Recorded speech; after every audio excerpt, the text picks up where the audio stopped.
चलो शुरू करते हैं फोर्स्ड मैरिज का चैप्टर 24। दक्षिता अपने कदम पीछे ले लेती है। वो अपने कमरे के गेट तक ही पहुंची थी कि दक्ष की आवाज उसके कानों में गूंजती है, रामू खाना ला मेरे लिए। दक्षिता को बहुत बुरा लगता है।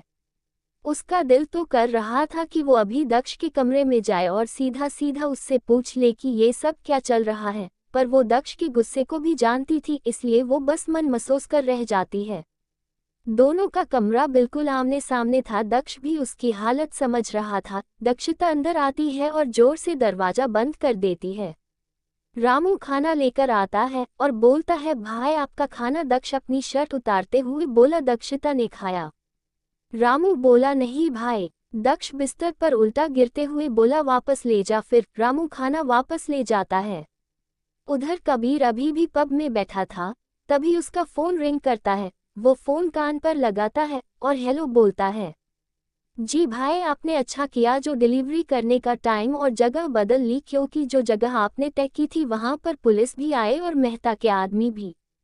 कबीर फोन कट कर देता है। वो मन में बोला, अब तो मुझे पक्का यकीन हो गया है कि ये दक्षिता किसी की भेजी हुई कोई जासूस है।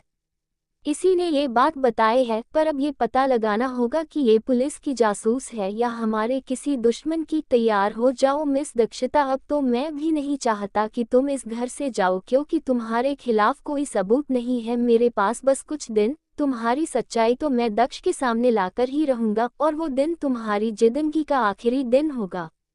इसके बाद वो घर के लिए निकल जाता है। अगले दिन दक्ष और कबीर देर से सोने की वजह से अभी तक सो रहे थे। सुबह के 11 बज गए थे। दक्षिता भी आज थोड़ी देर से उठी थी, लेकिन वो अब नहाकर तैयार हो गई थी। ग्रीन कलर के सूट में वो बहुत अच्छी लग रही थी। बालों को खुला छोड़ रखा था और वो बेसब्री से दक्ष के उठने का इंतजार कर रही थी। थोड़ी देर में दक्ष की आंख खुलती है। आज तो उसे किसी काम से बाहर नहीं जाना था। वो उठता है और अपनी शर्ट पहनकर कमरे से बाहर आता है। नजरें जाती है दक्षिता के कमरे पर, जिसका दरवाजा बंद था। कसक तो दक्ष को भी थी दक्षिता को देखने की, पर वो चाहकर भी दक्षिता को बता नहीं सकता था। वो कितना मजबूर था, ये तो वही जानता था। वो एकटक दक्षिता के कमरे का दरवाजा देख रहा था। तभी पीछे से दक्षिता आकर बोली, आप मुझे ढूंढ रहे हैं। दक्ष एकदम से सकपका जाता है, लेकिन अगले ही पल वो अपना चेहरा फेरते हुए बोला, क्यों, मुझे कुछ और काम नहीं है क्या? दक्षिता उसके सामने जाकर बोली, बाप रे, इतना गुस्सा, इस गुस्से की कोई वजह भी तो होगी। वो बहुत आराम से दक्ष से बात कर रही थी, डर तो उसे बिल्कुल नहीं लग रहा था। दक्ष गुस्से से उसकी बाजू पकड़कर बोला, वजह बताना मैं जरूरी नहीं समझता, समझी तुम? दक्षिता एकटक उसकी आंखों में देखते हुए बोली, आप भाग रहे हैं मुझसे, खुद से, अपने एहसास से आप भाग रहे हैं।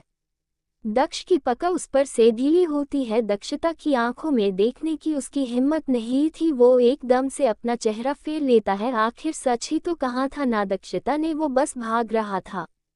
दक्षिता वापस उसके सामने जाकर बोली, बताए ना, क्यों भाग रहे हैं आप मुझसे? क्यों नहीं नजरें मिला रहे हैं मुझसे? दक्ष उसे कंधे से पकड़कर पीछे दीवार से लगाते हुए बोला, इतना मुंह खोलने की सजा जानती हो ना तुम, फिर भी ये गलती कर रही हो। दक्षिता को बहुत तकलीफ हो रही थी, पर दक्ष की बेरुखी के आगे उसे कुछ दिखाई नहीं दे रहा था। वो अपनी नजरें झुकाते हुए बोलती है, हाँ जानती हूँ, आप जो सजा देंगे मंजूर है मुझे। ज्यादा से ज्यादा मुझे मारेंगे ना तो मारिए, पर अपनी बेरुखी का कारण बताए, ये बताए कि आप क्यों भाग रहे हैं मुझसे।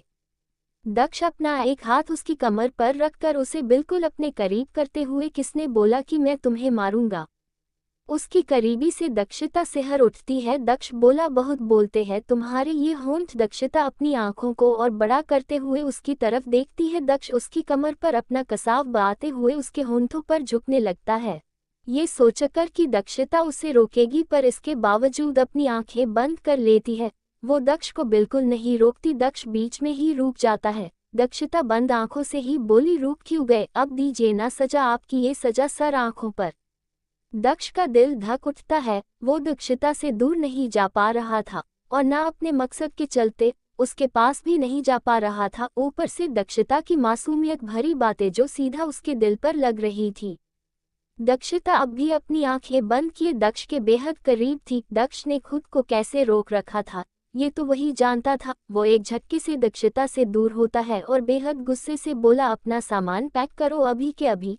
तुम यहाँ से जा रही हो, बस यही तुम्हारी सजा है। ये कहकर वो दक्षता की तरफ अपनी पीठ कर लेता है।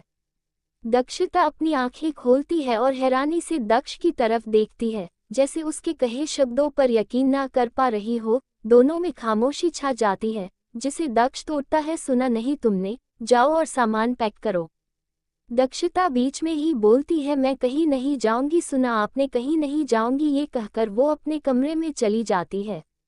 दक्ष गुस्से से उसके पीछे जाता है। वो दक्षता के कमरे में जाकर दरवाजा अंदर से बंद कर लेता है और फिर दक्षता के बेहद करीब जाकर बोला, मुझे ना सुनना बिल्कुल पसंद नहीं, जानती हो ना तुम। दक्षता बोली, हाँ जानती हूँ, पर फिर भी मैं नहीं जाऊंगी। दक्ष बोला, मेरे गुस्से को हवा मत दो दक्षता, जो कह रहा हूँ वो सुनो। दक्षता रोते हुए बोली, नहीं, इस बार मैं आपकी नहीं सुनूंगी। जब मैं यहाँ से जाना चाहती थी तब आपने जाने नहीं दिया और मेरे दिल में मोहब्बत जगाकर अब आप चाहते हैं कि मैं चली जाऊं। दक्ष को दक्षता से ये उम्मीद नहीं थी कि वो इस तरह अपने दिल की बात कह देगी। दक्ष हैरानी से उसकी तरफ देखता है।